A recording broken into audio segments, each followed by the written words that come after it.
Assalamualaikum warahmatullahi wabarakatuh. A'udzubillahi minasyaitonirrajim. Bismillahirrahmanirrahim. Alhamdulillahirabbil alamin. Alhamdulillahilladzi arsala rasulahu bil huda wa dinil haqqi liyuzhirahu 'ala dini kullih walau karihal musyrikun wa kafa billahi syahida. Para sahabatku sekalian, ada satu pintu yang tak pernah Allah tutup. Kapanpun, dimanapun, dalam situasi apapun, jika kita ketuk, Allah Subhanahu wa Ta'ala selalu akan membukakannya. Namanya adalah pintu taubat. Mau siang, mau malam, mau dini hari, di tengah keramaian atau dalam kesendirian, jika seorang hamba datang dengan pengakuan dan kepasrahan ingin memperbaiki diri, Allah sambut dengan kedua tangannya secara terbuka.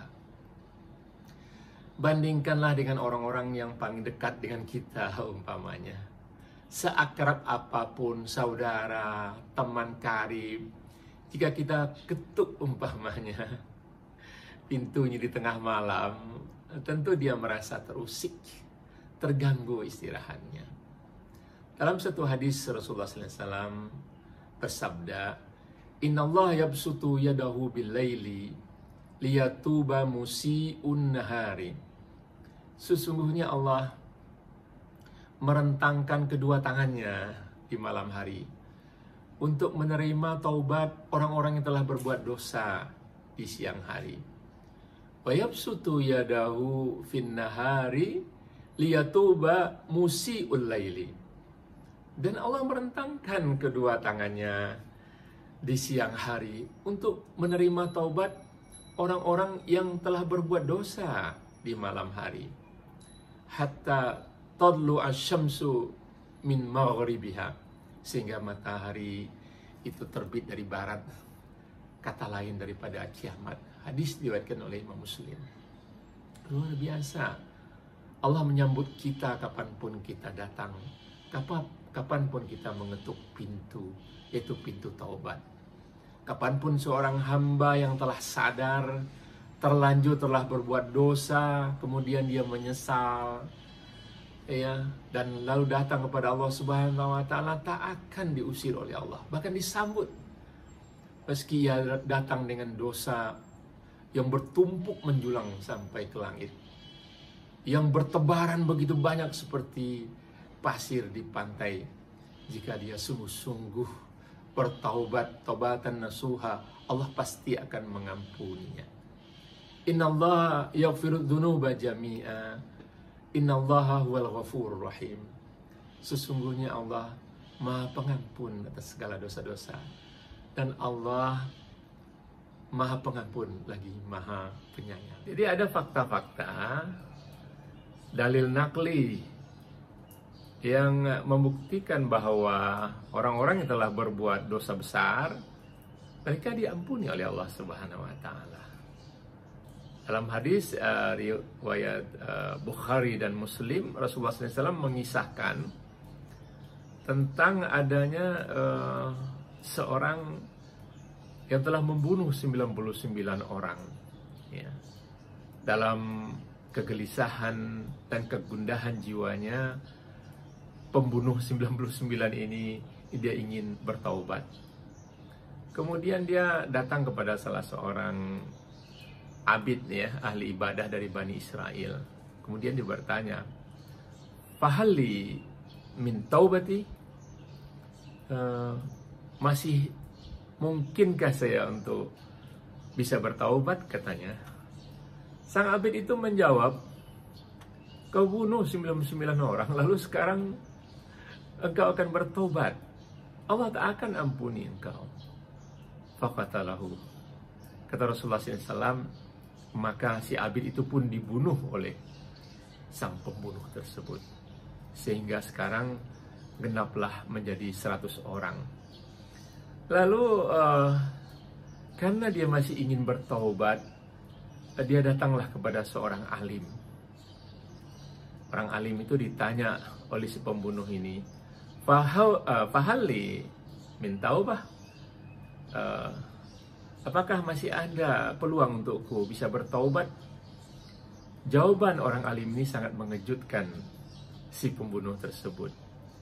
Ma yahulu bainaka wa bainat taubah? Apa yang menghalangi engkau dengan taubat? Lalu orang alim itu memberikan nasihat kepada sang pembunuh itu. Kalau engkau betul sungguh-sungguh akan bertaubat, maka idhab ila ardin kadza wa kadza. Pergilah ke negeri ini dan ini. Di situ banyak manusia yang beribadah kepada Allah, bergabunglah dengan mereka. Dan jangan sekali-sekali kembali lagi ke sini, karena ini adalah ardussu, tempat yang tidak baik, daerah hitam. Ya, tetaplah di sana beribadah bersama orang-orang tersebut. Lalu si pembunuh itu pun pergi dan ke tempat yang disebutkan oleh orang alim tersebut. Ala qadarullah, di tengah jalan sang pembunuh itu wafat.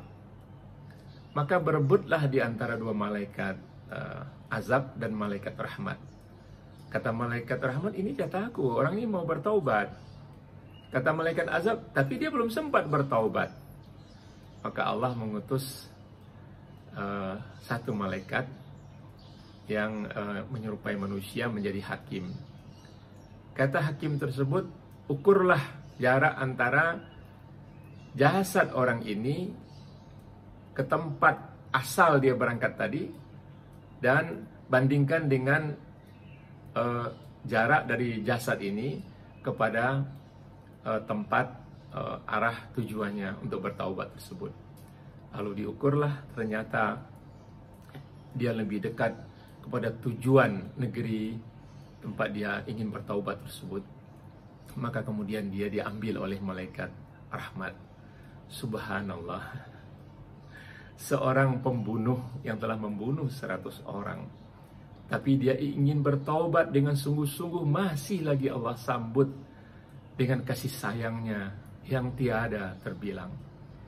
Ada fakta nakli lain di dalam hadis riwayat Bukhari, di mana seorang baghyun min Bani Israel, atau seorang pelacur dari Bani Israel, gara-gara dia memberi minum kepada seekor anjing yang kehausan yang tengah berputar-putar di suatu sumur. Kemudian sang pelacur itu bertaubat dan diampuni dosanya oleh Allah Subhanahu wa taala. Memberi minum seekor anjing, luar biasa. Tapi mereka itu sungguh-sungguh bertaubat, taubatan nasuha, menyesali segala perbuatannya dan tidak lagi mengulanginya.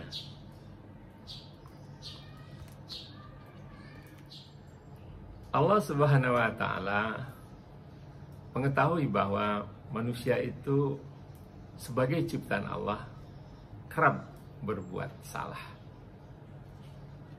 Sehingga dalam surat Fatir ayat 45 Allah berfirman, Bismillahirrahmanirrahim, walau yu'akhidullahu an-nasa bima kasabu ma taraka ala dhahriha min dabbah.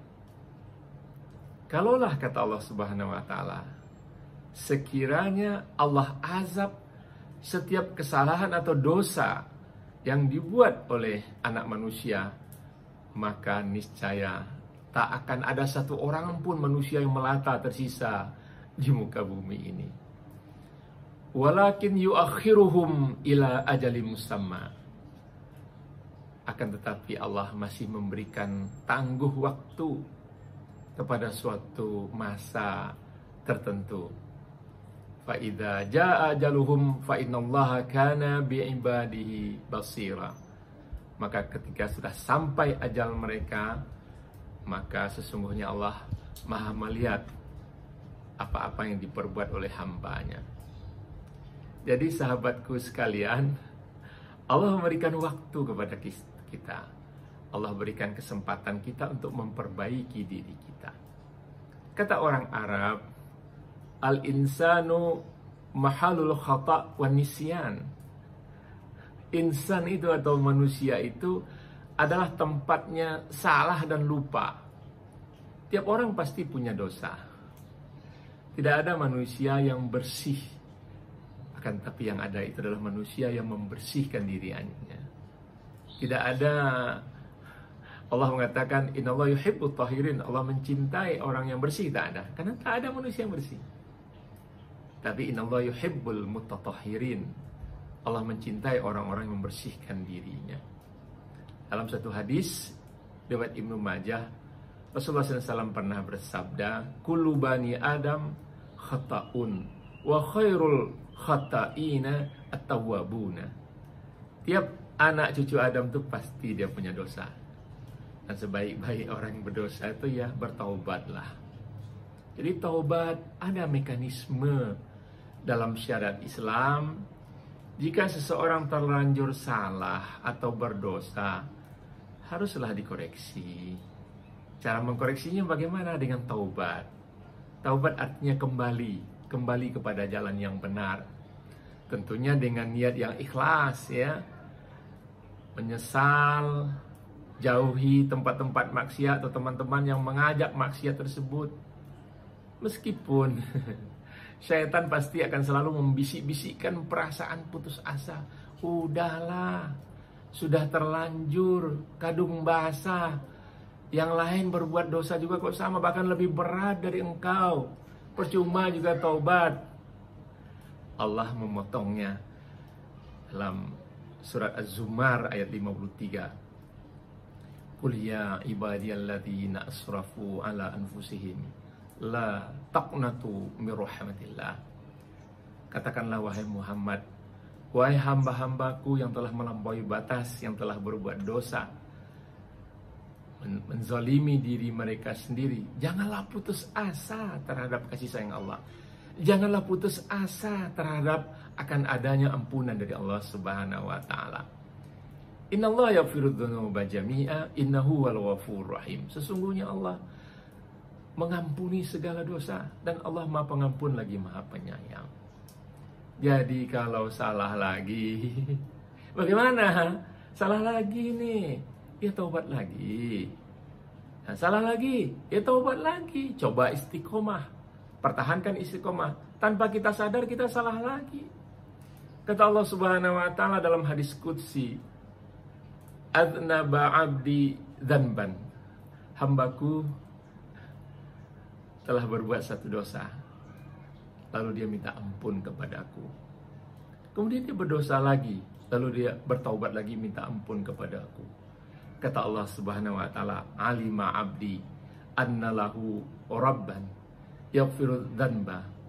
Sesungguhnya hambaku itu, dia tahu dia punya Allah, dia punya Rabb yang pengampun, Maha Pengampun semua dosa-dosanya. Qad ghafartu li 'abdi, sungguh aku mengampuni hambaku itu. Jadi marilah kita selalu bertobat dan istighfar. Sadar atau tidak sadar kita salah, tahu atau tidak tahu kita berbuat dosa. Karena Rasulullah SAW pun bertaubat dan istighfar sampai 100 kali sehari semalam. Dan manakala kita bertaubat, Allah Subhanahu wa taala itu senantiasa dekat. Fa inni qarib. Sungguh aku itu dekat, kata Allah Subhanahu wa taala. Sahabat sekalian, jika seorang enggan untuk bertaubat, maka dosa-dosa itu akan mempengaruhi jiwanya. Jika seorang hamba berbuat satu dosa, maka terjadi satu bintik hitam di dalam hatinya. Satu kali dia berdusta, terjadi satu bintik hitam dalam hatinya. Satu kali dia sombong, umpamanya, maka terjadi satu bintik hitam. Satu kali dia berlaku zalim kepada orang lain, maka terjadi pula satu bintik hitam lagi. Nah, untuk membersihkan bintik-bintik hitam yang melambangkan dosa dalam hati seorang manusia itu adalah dengan cara bertaubat. Dalam satu hadis Rasulullah SAW bersabda, "Innal abda idza akhta'a khati'atan nukitat fi qalbihi nuqtatun sauda." Sesungguhnya kata Rasulullah SAW, jika seorang hamba itu dia berbuat satu dosa, maka terjadi satu bintik hitam di dalam hatinya. Fa idza huwa naza'a wastaghfara wa taba suqila qalbahu. Namun manakala dia tinggalkan perbuatan dosa itu, dia jauhi, dia kemudian istighfar kepada Allah Subhanahu wa taala, mohon ampun, bertaubat, bersih kembali hatinya itu. Wa in 'ada zida fiha hatta ta'luwa qalbahu. Tapi kalau tidak, lama-kelamaan hatinya itu kemudian menjadi menghitam. Wa huwa arran, dan itulah ron alladzi dzakarallah fil Qur'an, yang Allah sebutkan di dalam Al-Qur'an, kalla bal rana ala qulubihim ma kanu yaksibun.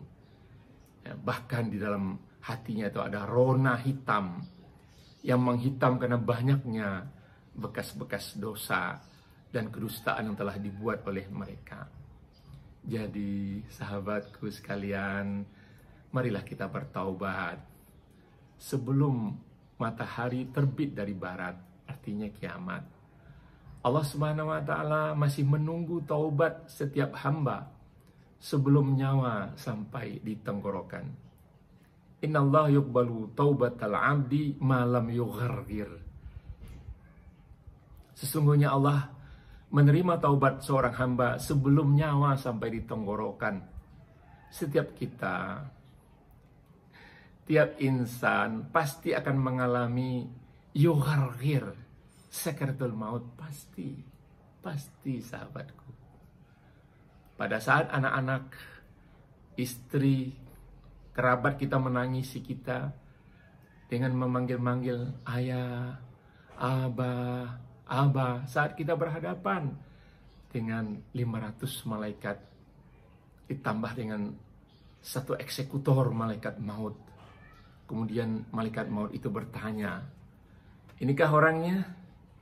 Inikah waktunya? Dijawab oleh para malaikat yang lain, ayun na'am wa yuqbidu ruhuhu, maka dicabutlah nyawanya. Akan datang hari mulut dikunci, kata tak ada lagi. Akan tiba masa tak ada suara dari mulut kita. Berkata tangan kita tentang apa yang dilakukannya.